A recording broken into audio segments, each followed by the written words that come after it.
Yan o, matanggal lang yan kahit di na yung bato. Yan lupa lang.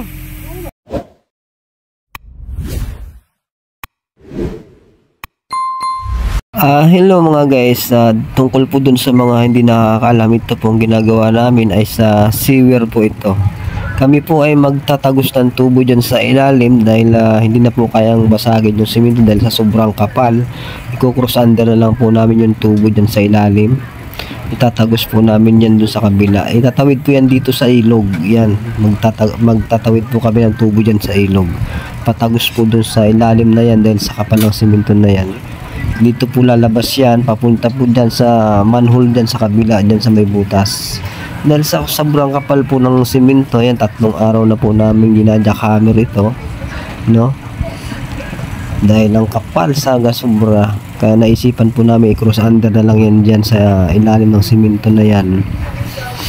Yan o, dito po yan, itatawid po namin yung tubo na yan dito sa ilog. Kahit magkalibilaw sila, basta makalusot lang tayo dyan. Matanggal to, tanggal na mga bato. Naririnig mo na ba si Wael? Ha? Yan o, matanggal lang yan kahit di na yung bato. Yan lupa lang. Oo nga, ito nga o. Hindi na yan, basta ano natin doon. Tanggal na lahat ng bato yan. Hindi yan, hindi malalaglag yan, nakakapit yan eh. Yan o. Yan. Tanggal lang to. Kaya di na katanggalin yan. Parang maluwag. Yan, lupa lang o, sa ilalim. Parang maluwag. Nakalusot lang tayo tubo natin dyan. 200 lang naman yun eh.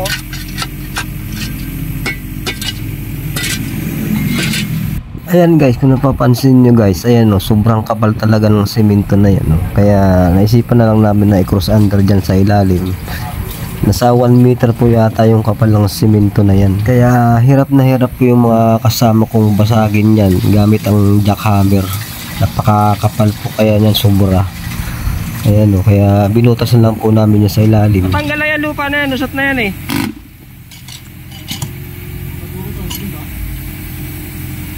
Diba? Kasi lupa na yun nandun sa ilalim ng simento eh. Matanggal lang yun, lusot na yan.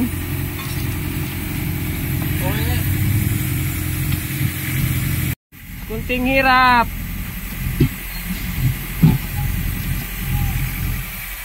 Kunting hirap na lang, lulusot na ang tubo. Ganito rin gagawin dito ba? Saan? Oo, ganito rin, mas mahirap doon. Pero kasya bako doon, bako iba ko kayo sa labas.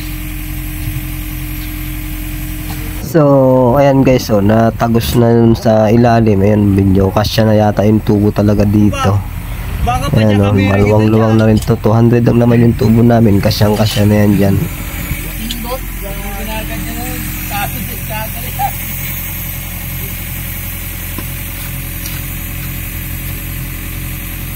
Pasukin daw ni Toto eh. Pag lumusot yung ulo niya, kasya na.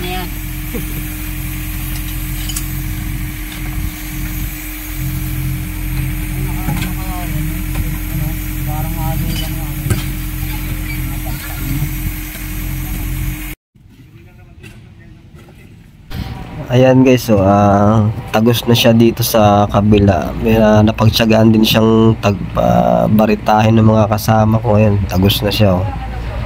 Kalusot na talaga yung aming tubo dito. Tatlong tira? Yan nga palang binubutas na yan guys eh. Yan yung pagtatapan namin yung pinaka manhole. Dinalpagan si Dagami dun sa kabila. Bakit?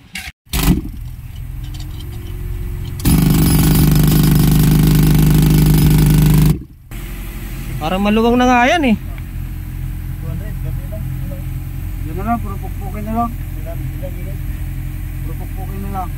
Maluwang na yan dyan. Baka bumuhok pa yan. So ayan guys, ito na nga na ano siya, na butas na siya no, yung pinaka manhole. Ayan, sisilipin po natin guys. Ayan o, ito po yung pinaka manhole ng sewer. Ayan, sa sewer po ito, manhole ng sewer yan. Titignan po natin sa taas. Papakita ko po sa inyo. Ayan po yung pinaka ilalim ng manhole. Ayan o, malalim po yan mga guys. Ayan o, ayun yung butas na binutas namin o. Yan. Yan po itatap yan. Ayan mga guys, sa wakas makakapaglatag na rin tayo ng tubo.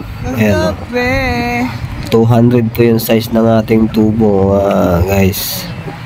Yan, tatagos na natin yan dyan sa binutas kanina. Ayan Tapos lalagyan na lang po yan dyan ng elbow na 90 degree para matapos na magka-uwi na, dahil hapon na, mag-alas 6 na po. Uwi na mga tropa.